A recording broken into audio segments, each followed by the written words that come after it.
ओम शांति। 19 अक्टूबर 2023 के आइए सुनते हैं ईश्वरीय महावाक्य और मुरली के मुख्य पॉइंट। आज शिव परमपिता परमात्मा शिव बाबा ने कहा, बच्चों, मीठे बच्चों, कभी पढ़ाई मिस नहीं करनी है। पढ़ाई का शौक तब रहेगा जब पढ़ाने वाले बाप में अटूट निश्चय होगा। निश्चय बुद्धि बच्चे ही सर्विस कर सकेंगे। बाबा ने कहा, जिन बच्चों को निश्चय है कि हमारा परमपिता परमात्मा शिव बाबा ईश्वर भगवान हमारा सब कुछ है, वही कराने वाला है, वही रचयिता है और वही बेहद का पिता है, उसी बच्चे को निश्चय होगा। प्रश्न में बाबा ने कहा, बाप दादा को ऐसी कौन सी बात सुनकर बहुत खुशी होती है?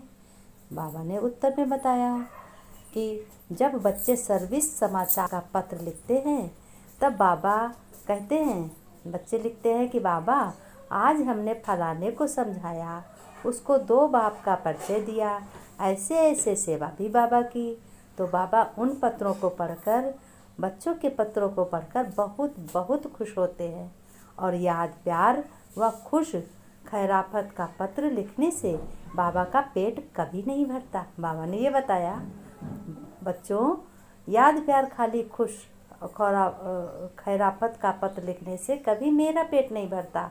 बाबा अपने मददगार बच्चों को देखकर खुश होते हैं, इसलिए वह समाचार लिखते हैं। गीत है, चलो चले माँ, चलो चले माँ। बाबा ने कहा, बच्चे जानते हैं कि कांटों से फूल की दुनिया में जाना है। सत्युग की दुनिया को देवी फूल ही कहेंगे।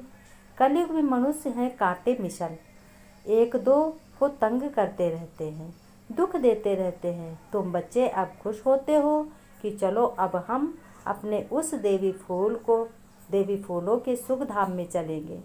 चलने का भी राज समझना है। बाबा ने कहा, चलेंगे तब बच्चों जब तुम्हारी अच्छी रीत पढ़ाई होगी, तुम अच्छी रीत पढ़ोगे। पहले तो तुम्हें निश्चय होना है बच्चों कि पढ़ाने वाला कौन है। यह कोई वेद शास्त्र आदि लिखने वाला नहीं है। बाबा ने कहा कि बच्चों को निश्चय होना चाहिए कि पढ़ाने वाला कौन है। हमारा परमपिता परमात्मा है, भगवान है, बेहद का पिता है, वो हमें पढ़ा रहा है। कोई हमें शास्त्र का साधु संत महात्मा नहीं पढ़ा रहा है। तुम देखते हो बच्चों, फूलों की दुनिया स्वर्ग में चलने के लिए हर एक का अपना अपना पुरुषार्थ है। पहले जब निश्चय हो तो झट पढ़ाई में लग पड़े। बाबा ने कहा, शास्त्रों में कृष्ण भगवान वाच लिखा है, साथ साथ ये भी बच्चों लिखा है कि रुद्र ज्ञान यज्ञ।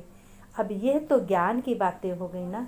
मनुष्यों ने फिर श्री कृष्ण को काठ की मुरली दे दी। गायन भी है, ना तेरी मुरली में जादू है खुदाई। अब काठ की मुरली में तो खुदाई जादू हो न सके, वह तो मुरली से मुरली बजा सकते हैं। श्री कृष्ण का बचपन ही दिखाते हैं, आपस में खेल कूद भी करते हैं। बाबा ने कहा, यह बातें बड़ी ही निराली हैं बच्चों, यह किसी को भी पता नहीं कि निराकार भगवान स्वयं आकर श्री कृष्ण के तन द्वारा पढ़ा रहे हैं। बाबा ने कहा, बच्चों, तुम्हें बहुत ही इस बात का निश्चय होना चाहिए कि हमें बेहद का पढ़ाने वाला एक परमपिता परमात्मा है। बाबा ने कहा कि झाड़ को समझना है, बुद्धि के धारण करना है, दूसरों को समझाना है कि 2 बाप पॉइंट जरूर समझाओ कि एक बाप बेहद का है। फिर बाबा ने कहा, बच्चों, कंसपुरी अलग है और कृष्णपुरी अलग है। कंसपुरी और कृष्णपुरी साथ साथ हो न सके। तुम सभी सीताएं हो, मैं हूँ राम।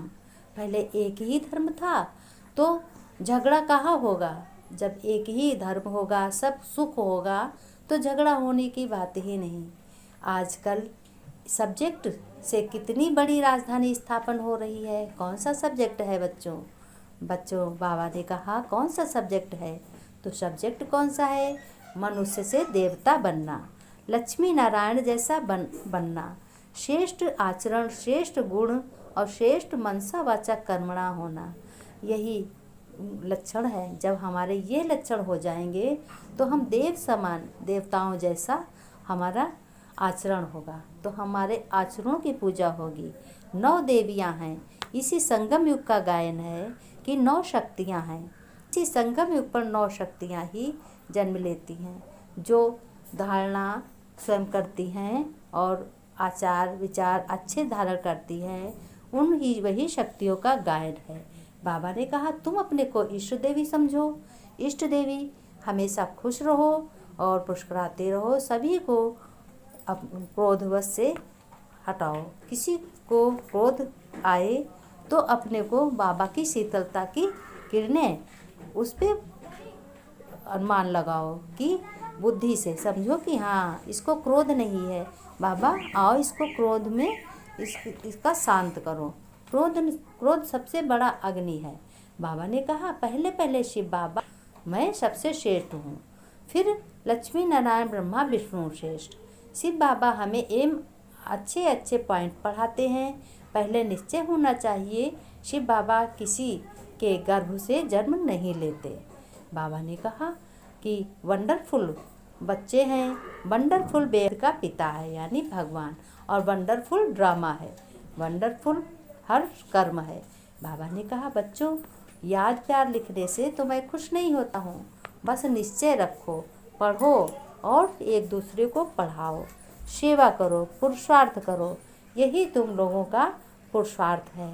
इसी से प्रारब्ध पाओगे। अच्छी पढ़ाई होगी तो अच्छा पद मिलेगा, राजा रानी अच्छा बनेंगे और अच्छी से पद मिलेगा। जिसमें अच्छी पढ़ाई नहीं होगी तो क्या है, प्रजा बनोगे, भरीड़ होगे, लेकिन जाओगे सतयुग में ही। सतयुग में भी तो प्रजा चाहिए, नौकर भी तो चाहिए, राजाओं के नौकर भी खुश रहते हैं।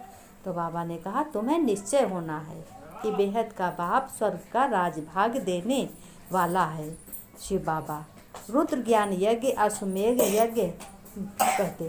बाबा ने कहा मीठे मीठे प्यारे प्यारे रूहानी बच्चे याद प्यार नमस्ते। बच्चों ने नमस्ते की, हम रूहानी बच्चों की रूहानी बाप दादा को याद प्यार नमस्ते नमस्ते। गुड मॉर्निंग बाबा। धारणा में बाबा ने कहा बच्चों निश्चय बुद्धि बन पढ़ाई करनी है, कभी भी संशय नहीं करना है, निश्चय में विजय है। बाप के साथी बन पूरा मददगार बनना है कि मैं यज्ञ रक्षक हूँ।